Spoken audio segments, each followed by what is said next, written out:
जय हिंद स्टूडेंट्स। मैं राहुल राज और मैं आप लोग का स्वागत करता हूँ अपने इस यूट्यूब चैनल पे। और यह हम लोग की क्लास 9th की फिजिक्स की क्लास है। इसमें हम लोग ग्रेविटेशन चैप्टर पढ़ रहे हैं। वैसे इससे पहले मैंने फर्स्ट और सेकंड चैप्टर पढ़ा के कंप्लीट कर चुका हूँ अपने प्लेलिस्ट में यूट्यूब पे। तो अगर आप ये पहली बार देख रहे हैं 9th क्लास की वीडियो, तो आप पहले का भी वीडियो देख ले, बहुत ही अच्छी तरह से पढ़ाया गया हुआ है और आपको समझ आएगी नोट्स के साथ। ग्रेविटेशन चैप्टर में हम लोग बहुत सारे टॉपिक्स को डील कर चुके हैं और अभी हम जो टॉपिक को डील करने जा रहे हैं वो है एक्सेलरेशन ड्यू टू ग्रेविटी का अगला पार्ट्स। और उसमें हम लोग पढ़ेंगे acceleration due to gravity on the moon. जैसे मैंने बताया था कि एक्सेलरेशन ड्यू टू ग्रेविटी का जो फॉर्मूला होता है G is equal to capital G mass of the planet by distance या रेडियस स्क्वायर। ये फॉर्मूला होता है और यहीं पर मैंने क्लियर किया था कि acceleration due to gravity does not depend on the mass of the body. किसी बॉडी के मास पर डिपेंड नहीं करता है। किसी बॉडी मतलब फॉलिंग बॉडी का, जो बॉडी गिरता है उसको बोलते हैं, उसके मास पर डिपेंड नहीं करता है। हाँ, लेकिन जो प्लैनेट उसको अट्रैक्ट करता है ना, उस पर डिपेंड करता है। देखो यहाँ पर कैपिटल एम है, ये जो कैपिटल एम है आपको दिख रहा होगा, ये कैपिटल एम क्या है? मास ऑफ द प्लैनेट है। ये प्लैनेट की मास है, तो मास ऑफ द प्लैनेट पर डिपेंड करता है, but mass of the body पर डिपेंड नहीं करता है। और मैंने बताया था ये फॉर्मूला का यूटिलाइजेशन हम लोग कहाँ करेंगे। फॉर्मूला को मैंने प्रूफ भी दिया था। अगर आपने प्रूफ नहीं देखा तो उसे पहले वाले वीडियो में जाकर देख ले। तो इसमें अगर हम लोग capital G that means universal gravitation constant की वैल्यू पुट कर देंगे, मास ऑफ द प्लैनेट पुट कर देंगे and radius of the planet put कर देंगे, तो उस प्लैनेट्स का उस सैटेलाइट्स पे या उस प्लैनेट या सैटेलाइट जो भी हो उस पर हम लोग एक्सेलरेशन ड्यू टू ग्रेविटी निकाल लेंगे।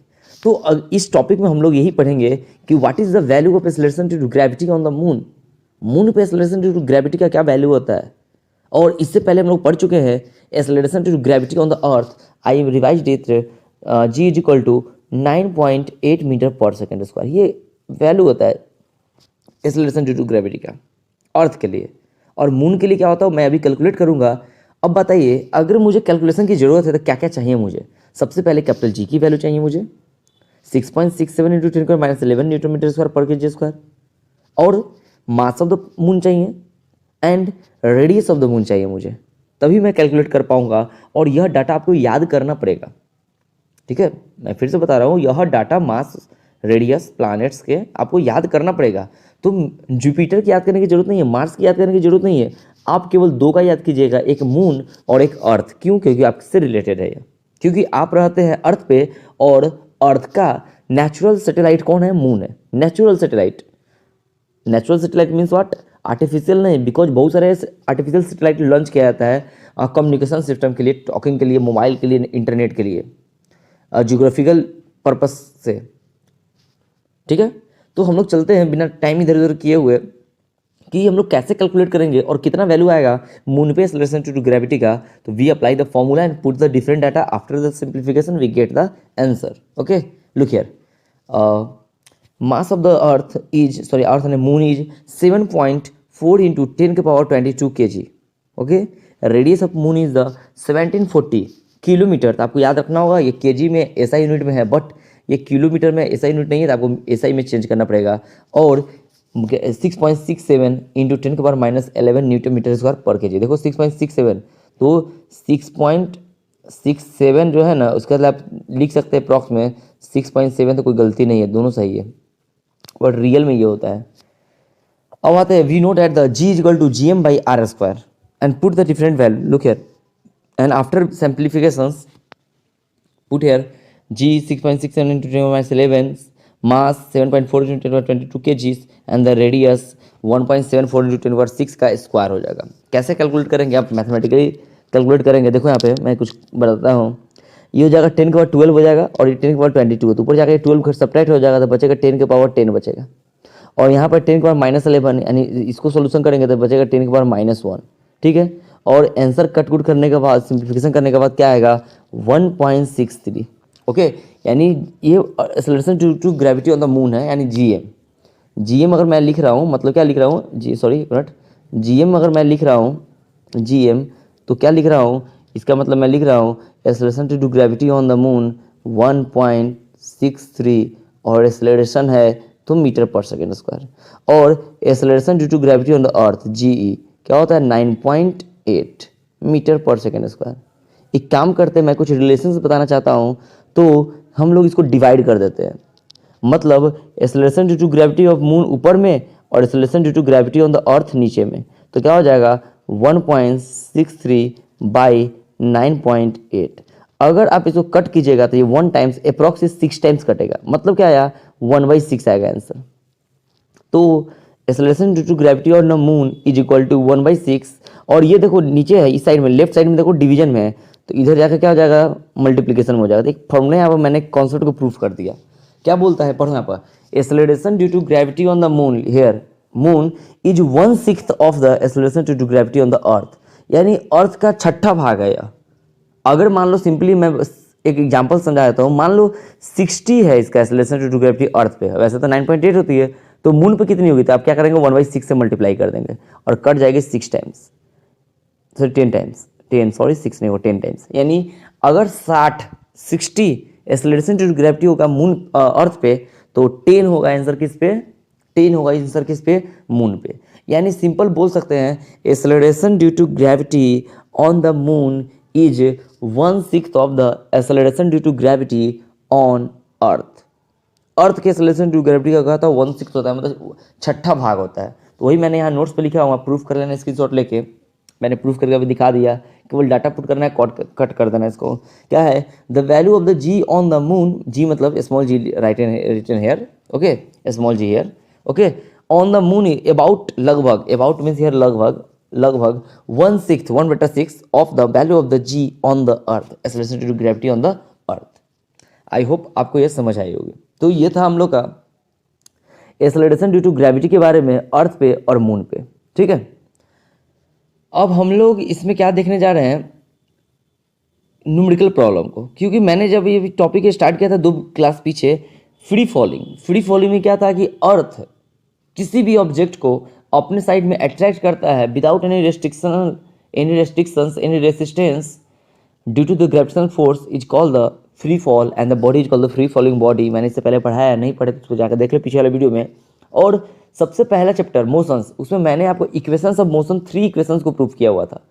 पहला था v equal to u plus a t, you know this, v equal to u plus a t, s equal to u t plus half a t square, और v square equal to u square plus 2 square. यहाँ पर S था मतलब displacement था, ठीक है। अब वो डिस्प्लेसमेंट क्या बन जाएगा, हाइट बन जाएगा। क्यों, क्योंकि देखो अगर ये रास्ता था और ये बॉडी यहाँ से यहाँ चल के यहाँ चला आया, तो इसको डिस्टेंस और डिस्प्लेसमेंट बोलते हैं, इसलिए एस से डिनोट करते हैं। बट अब रास्ता क्या है, ऊपर, ये अर्थ सरफेस है मैगन, ये अर्थ सरफेस है, और से बॉडी कहाँ जाती है, ऊपर जाती है, तो अब इसको डिस्टेंस ना बोल के इसको हाइट बोला जाता है, ठीक है ना। तो कुछ करेंगे नहीं, एस को हम लोग एच में चेंज कर देंगे, फॉर्मूला में वही रहेगा। यानी जो इक्वेशंस ऑफ मोशन था ना पहले वाला, वही फॉर्मूला यहाँ वैलिड है, कोई नया प्रूफ में मैं नहीं देने जा रहा हूँ, केवल 2 वर्ड बताऊंगा कि जो डिस्प्लेसमेंट एस से लिखते थे ना, उसको अब हम लोग हाइट एच डाल देंगे, और एक्सेलरेशन को जो हम लोग ए लिखते थे, अब एक्सेलरेशन को हम लोग क्या डाल देंगे, जी डाल देंगे। क्योंकि आपको पता होगा वह एक्सेलरेशन जो फ्रीली फॉलिंग बॉडी में होता है उसको हम लोग बोलते हैं acceleration due to gravity and denoted by the small G. और किससे डिनोट करते हैं हम लोग, स्मॉल जी से डिनोट करते हैं। आई होप समझ आ रही होगी। तो करना कुछ नहीं है, जो प्रीवियस इक्वेशंस था वहाँ एस के जगह आप एच डाल दे, और ए के जगह पे आप एक्सेलरेशन के जगह पे ए क्या जगह पे आप जी डाल दे, एक्सेलरेशन ड्यू टू ग्रेविटी, तो जो फॉर्मूला चेंज हो जाएगी वो फॉर्मूला हो जाएगी फॉर द फ्रीली फॉलिंग। वो फॉर्मूला किसके लिए हो जाएगी, for the freely falling body, okay, वो फ्रीली फॉलिंग बॉडी के लिए फॉर्मूला हो जाएगी। कोई दिक्कत।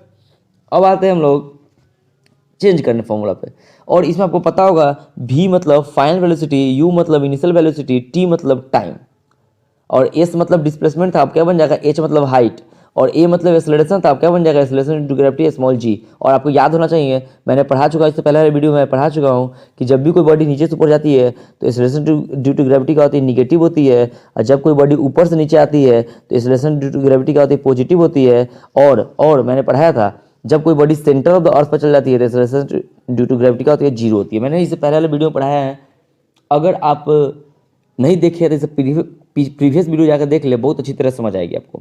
चलो आते हैं इक्वेशंस में। देखो पहला इक्वेशंस क्या था, v equal to u plus a t, भी रहेगा यू रहेगा, ये क्या बन जाएगा, जी टी बन जाएगा। मतलब क्या हो जाएगा formula, v equal to u plus g t. देखो यहाँ पर v equal to u plus g t, s equal to u t plus half a t square, तो ये बन जाएगा एच और ये बन जाएगा जी, यानी क्या हो जाएगा, h equal to u t plus half g t square. देख लो यहाँ पर। और v square equal to u square plus 2s, तो ये बन जाएगा जी एच हो जाएगा लास्ट में। तो देखो यहाँ पे ये रहा थर्ड इक्वेशन। दैट मीन्स आपको याद करने की जरूरत नहीं, आपको ये इक्वेशन याद करने की जरूरत है, और इससे चेंजिंग का मेथड याद रखना, एस एच में और ए जी में चेंज होता है, और जी निगेटिव पॉजिटिव को पता है, देख लो मैंने वही लिखा है। Equation of the motions in the straight line, this is equations of the motion for the freely falling body, this S H में चेंज होगा, जी जी में चेंज होगा, ए जी में चेंज होगा, ठीक है। और इसमें हम लोग न्यूमेरिकल्स देखेंगे, लेकिन आपको याद होना चाहिए, जब मैंने इक्वेशन ऑफ मोशन डिस्कस किया था तो आपको कुछ पॉइंट बताया था कि जब कोई बॉडी रुका हुआ रहेगा, चलना स्टार्ट करेगा, when a body start to move then initial velocity taken 0, when a body become rest, कोई बॉडी रुक जाता है तो फाइनल वेलोसिटी 0, और when a body move with the uniform acceleration, uniform velocity मतलब एक्सेलरेशन 0। तो कुछ ये स्टेटमेंट था, कुछ कंडीशंस था, उसको यूटिलाइजेशन हम देखेंगे। तो यहाँ पर क्या इंपॉर्टेंट पॉइंट होती है वो देखेंगे हम। देखो यहाँ पर क्या मैं बता चुका हूँ, इससे पहले मैं हर एक पॉइंट को बताया हुआ, बिना बताया हुआ कोई पॉइंट नहीं डिस्कस कर रहा हूँ। ये जो भी बताने जा रहे हैं वो भी बता चुके हैं कि जब कोई बॉडी ऊपर से नीचे आती है तो पॉजिटिव जी लेते हैं, वही लिखा हुआ है, पढ़ लो आप स्क्रीनशॉट लेकर नोट्स बना लीजिएगा। Look here, when a body is falling vertically downward नीचे आएगी, इट्स वेलोसिटी इंक्रीजेज, उसकी वेलोसिटी क्या होती है, बढ़ती है। So it acceleration to gravity is taken as the positive, मतलब प्लस 9.8 पुट करेंगे फॉर्मूला में। जब भी न्यूमेरिकल आएगा कि बोलेंगे कि बॉडी ऊपर से नीचे गिर रही है, ए बॉडी जो ड्रॉप डाउनवर्ड, तो जी का वैल्यू 9.8 पॉजिटिव पुट करना। और जैसे ही बोलेंगे ए बॉडी जो प्रोजेक्टेड अपवर्ड, नीचे से वर्टिकली अपवर्ड फेंका जा रहा है, प्रोजेक्टेड या थ्रोन, तब इसका वेलोसिटी क्या होती है, decrease, its velocity decreases. So the acceleration due to gravity also the negative retardations deceleration, this is 9-9.8 meter पर सेकेंड स्क्वायर। और कुछ पॉइंट्स है हम लोग न्यूमेरिकल में काम आएगी, इसके बाद वाले वीडियो में हम लोग न्यूमेरिकल ही पढ़ने वाले हैं acceleration due to free falling का। When a body dropped freely, जब किसी बॉडी को फ्रीली ड्रॉप करते हैं, यानी हाथ में पकड़ो और केवल हैंड फ्री कर दो उसको, मतलब छोड़ो, फेंको मत, छोड़ो, ड्रॉप, तो उसका इनिशियल वेलोसिटी क्या होता है, 0 होता है। मतलब इस केस में बोलेगा तो आपको लेना पड़ेगा u इक्वल टू 0। जब कोई बॉडी को ड्रॉप करते हैं, प्रोजेक्ट नहीं, ड्रॉप मतलब केवल हाथ में पकड़ के छोड़ देना, अपना फोर्स नहीं लगाना है, you not apply the force, then you take the initial velocity of the body be 0। और आपको पता होगा जब बॉडी के नीचे से फेंकते हैं किसी बॉडी को, प्रोजेक्ट करते हैं, तो इनिशियल तो 0 नहीं होता है, लेकिन एट द मैक्सिमम हाइट का मतलब जहाँ तक उसकी कैपेसिटी थी वहाँ तक जाकर वो रुकती है, फिर वो वापस आना स्टार्ट होती है। मैंने ये फिनोमिनन आपको समझाया था, फिर से मैं बता रहा हूँ। ये मान लो अर्थ पर किसी चीज़ को तुमने फेंका, तो जितना इसमें एनर्जी रहेगा वो एनर्जी जहाँ तक ले जाएगी वहाँ तक ही जाकर बॉडी एक क्षण के लिए, एक पल के लिए रुकती है, और तब ये बॉडी फिर यहाँ से नीचे गिरना स्टार्ट होती है।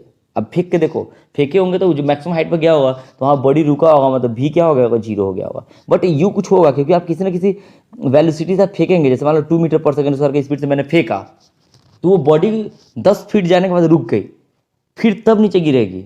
मतलब at the maximum height the final velocity of the projected body, thrown body, is 0।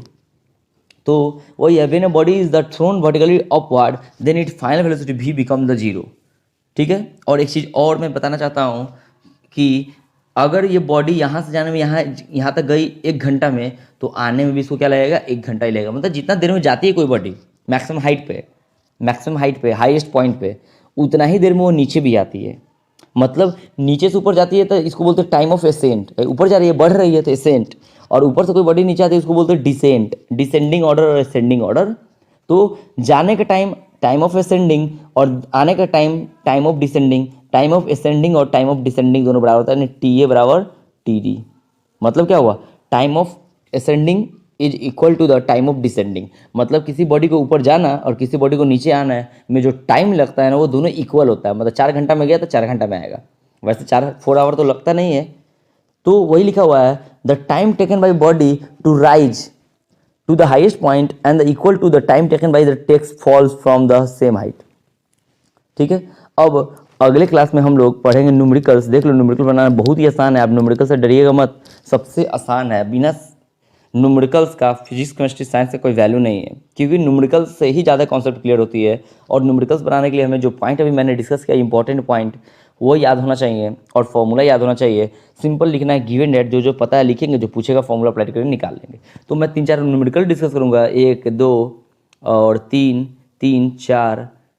4 numerical discuss करूँगा। और देन उसके बाद हम लोग बहुत ही इंपॉर्टेंट पॉइंट पे आएंगे जो रियल लाइफ में लोग कन्फ्यूज करते हैं। कहते तुम्हारा वेट क्या है, भाई तुम्हारा मास पूछते हैं वो, तो मास और वेट वो अलग है। जो हम लोग जानते हैं ना मास और वेट के बारे में, वो अलग है। देख लो यहाँ पे मैंने पढ़ाया है difference between the mass and the weight, मैंने क्या आपका सिलेबस में है और होता भी है। Difference between the mass and weight, weight और मास में क्या डिफरेंस है, वो मैं डिफरेंस डिस्कशन करूंगा।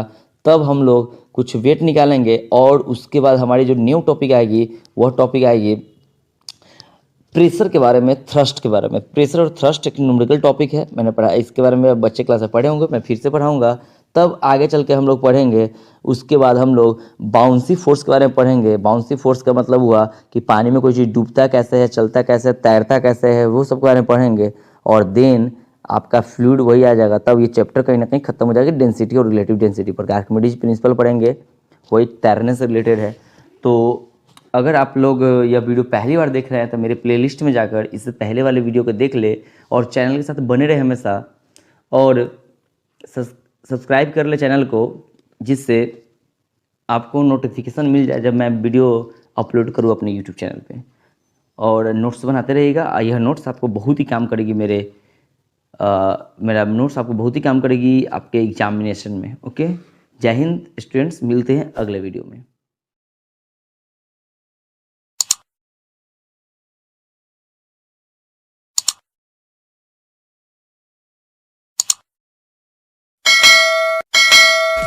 You make